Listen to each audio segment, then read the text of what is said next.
was sparring. You know, it's the first time where we consistently had 7 or 8 guys in camp, living in camp, training with him day in day out. I think it's still going to be dangerous. I'm actually quite worried. I won't dwell on that too much. I want to do something completely different. Anthony Joshua knocks out 4 sparring partners in one night, and it's not just raw power. Eddie Hearn reveals how brutally hard it is to find anyone who can match AJ's speed, precision, and non-stop pressure. Every knockout shows Joshua's tactical IQ, perfect timing, and ability to break down even the toughest fighters.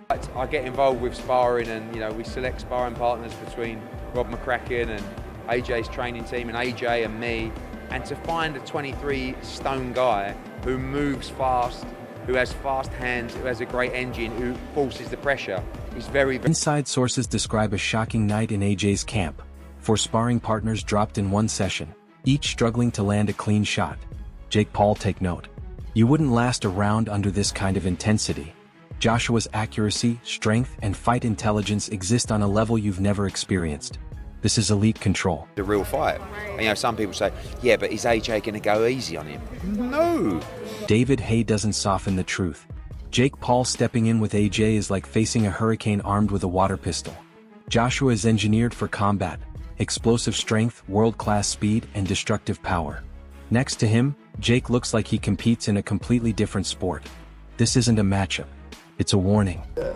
Jake Paul can come 15-20% in regards to Anthony Joshua. He's a completely different specimen. Look, you'll see what it looks like when they step. Joe Rogan sums it up clearly.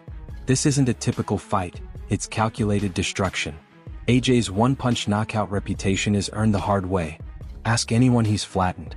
Jake Paul walking in with Joshua is like entering a lion's cage. The danger is overwhelming. The outcome feels inevitable.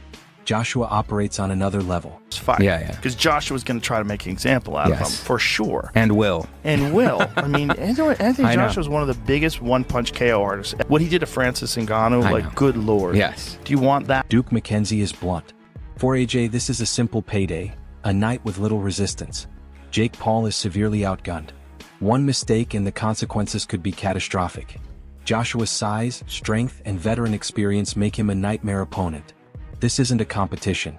It's a reality check Jake isn't ready for. Right, of his career, if he wants to get 100 million and not even break sweat, you know, you take the fight. Is it going to enhance his stock as the world's #1 contender? Not at all, because nobody's going to take Jake Paul seriously. But on the other hand, I don't even want to play devil's advocate. What if Joshua hurts this guy, seriously hurts this guy, and puts this guy in hot? Derek Chisora unloads a harsh verdict. Jake Paul's sparring is a disaster, dropped repeatedly by fighters who aren't even elite. Meanwhile, AJ is sharpening timing, tightening technique, and weaponizing his power. The gap between them is enormous. Jake is sinking fast, and the boxing world sees every moment of it. He's got in his sparring camp. I personally don't believe that you can actually... The sparring partners he's got right now, they're pushing him to be menace. Logan Paul confirms what most already know.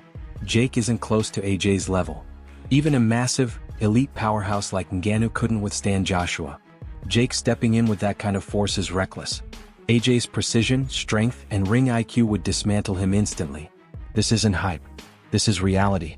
The Joshua thing is crazy. Is that a real conversation? Jake's a fucking lunatic, and it's probably real. I saw Joshua knock out Francis Ngannou, and the guy was like out cold for 5 minutes. And this is a guy who had never been knocked down, let alone knocked out. If he steps in the ring with him, and actually a bell rings and there are punches thrown, every bit of Jake Paul is not a real boxer conversation is gone forever. Frank Warren states it plainly. Jake Paul may believe he's ready, but Joshua fights in an entirely different universe. This isn't show business or fanfare. AJ's power, discipline, and focus are the real threat.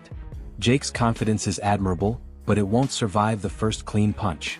Danger has a name, and it's Anthony Joshua. It's a dangerous fight. Of course, it's a dangerous fight. But I'm not here to be there selling their show. I've got no interest in the fighters from that perspective.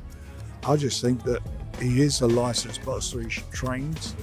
He knows what he's getting involved with. He's not an idiot, and he knows what he's going to be up against. But he must believe in himself. Tony Bellow removes all doubt. If AJ decides to end it early, he will. Jake is outmatched in size, strength, experience, and ring IQ. Joshua dictates the pace, the distance, and the finish. When Bellow says, "It lasts as long as Joshua wants," he means it. Jake is stepping straight into a storm he cannot weather. Because if Anthony Joshua puts 10-ounce gloves on and gets in a boxing ring and Jake Paul is in the other corner, this won't last long. This will last as long as Josh wants it to last. This won't last long. It ends when Josh chooses. Sam Jones doesn't sugarcoat anything. Jake Paul isn't facing an influencer challenge. He's facing a heavyweight whose right hand can erase careers. Joshua's power, the same that ended Ngannou's night, will be unforgiving. One clean connection could change Jake's future instantly, and not in his favor. Listen, we can all joke, but nobody wants any permanent damage to happen to Jake Paul. But if Anthony Joshua hits Jake Paul with the right hand he hit Francis Ngannou with, he could brown bread him. Chisora holds nothing back. Joshua should dominate from the opening bell. If Jake survives beyond 3 rounds, it's luck, not skill. AJ destroyed Ngannou in 2 ruthless rounds, proving how lethal he truly is. Jake entering this fight means walking into a machine built to break him. Joshua will decide how fast the truth appears. No, I don't back Jake Paul. That means what is it you're doing? He has to smoke him in 3 rounds. The same way he did Ngannou. How many rounds was Ngannou? 2, second round. Exactly. So he has to smoke him. Tony Bellew emphasizes the unavoidable gap. Joshua is ahead in every category. Physically, mentally, technically, the difference is overwhelming. AJ isn't just taller, he carries nearly 100 pounds more, every pound adding to devastating power. No amount of hype closes that gap. When Joshua lands, Jake's confidence collapses instantly. Anthony Joshua, who's now 5 inches bigger than you, maybe more, or 4 or 5 inches bigger, and about 100 pounds heavier. You just don't go from there right up to there. I don't believe it. And I won't believe it until the two of them got 10-ounce gloves on in a boxing ring. Because if Anthony Joshua puts 10-ounce gloves on and gets in a boxing ring and Jake Paul is in the other corner, this won't last. This ends quickly. Derek Chisora doesn't hesitate. Jake Paul lacks the tools to handle Anthony Joshua. This isn't just a skill mismatch, it's a mismatch in size, power, and experience. One punch from Joshua could send Paul straight to the hospital. The hype is entertaining, but the danger is real. Jake is walking into something he doesn't fully grasp. In camp, living in camp, training with him day in, day out. And it made a big difference in the fight. So I think he knows that the way that he's going to improve is time in the gym and also the quality of sparring. Johnny Nelson sets expectations for a brutal night ahead.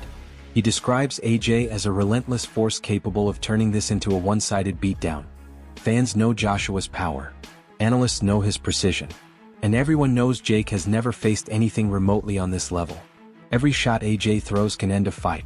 This is the harsh reality of facing a true heavyweight. Who is the bigger in this equation? Not for me. Maybe for MVP, Nikisa, Jake Paul, but not for me. I've kind of marked it or titled it David versus Goliath just because of the size difference. Like, Jake Paul's a big guy. He is. He's 6'1", 220. Probably fights around, the 200-pound mark. AJ is an enormous guy.